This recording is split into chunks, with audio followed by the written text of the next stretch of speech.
Welcome to Papa's Pulpit. Today, we're diving into one of the most profound stories from the book of Genesis, the fall of Adam and Eve. This story, filled with intrigue, temptation, and consequences, has shaped the understanding of humanity's relationship with God for millennia. In the beginning, God created the heavens and the earth. He formed man from the dust of the ground and breathed into his nostrils the breath of life.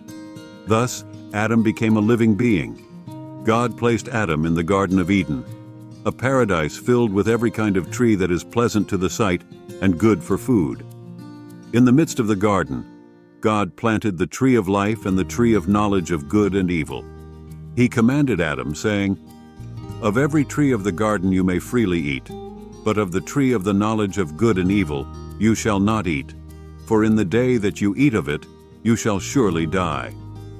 Seeing that it was not good for man to be alone, God caused a deep sleep to fall upon Adam, and from his rib he created Eve, a companion for Adam. They lived in harmony, naked and unashamed, enjoying the beauty and bounty of Eden. But lurking in the shadows was the serpent, more cunning than any beast of the field which the Lord God had made. The serpent approached Eve and said, "Has God indeed said, 'You shall not eat of every tree of the garden'?" Eve responded, "We may eat the fruit of the trees of the garden, but of the fruit of the tree which is in the midst of the garden, God has said, 'You shall not eat it, nor shall you touch it, lest you die.'"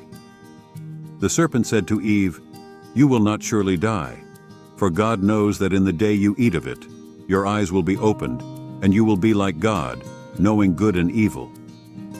Eve, enticed by the serpent's words and the fruit's appearance, took the forbidden fruit and ate it. She also gave some to her husband Adam, who was with her, and he ate. Then the eyes of both of them were opened, and they knew that they were naked. They sewed fig leaves together and made themselves coverings. In the cool of the day they heard the sound of the Lord God walking in the garden. Fearful, they hid themselves among the trees. God called out, "Adam, where are you?" Adam replied, "I heard your voice in the garden, and I was afraid because I was naked, and I hid myself." God asked, "Who told you that you were naked?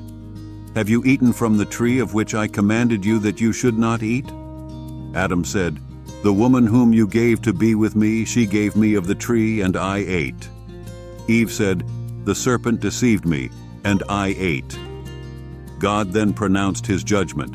To the serpent he said, "Because you have done this, you are cursed more than all cattle, and more than every beast of the field. On your belly you shall go, and you shall eat dust all the days of your life." To Eve he said, "I will greatly multiply your sorrow and your conception. In pain you shall bring forth children. Your desire shall be for your husband, and he shall rule over you."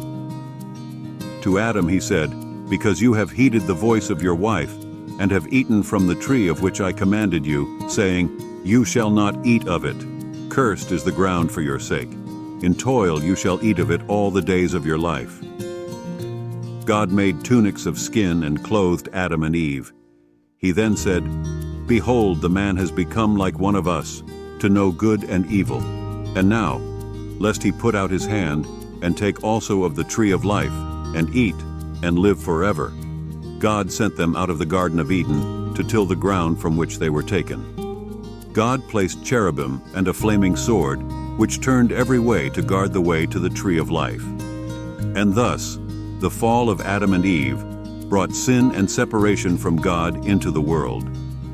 This story serves as a powerful reminder of the consequences of disobedience and the importance of following God's commandments. Join us next time on Papa's Pulpit as we continue to explore the rich narratives and timeless lessons of the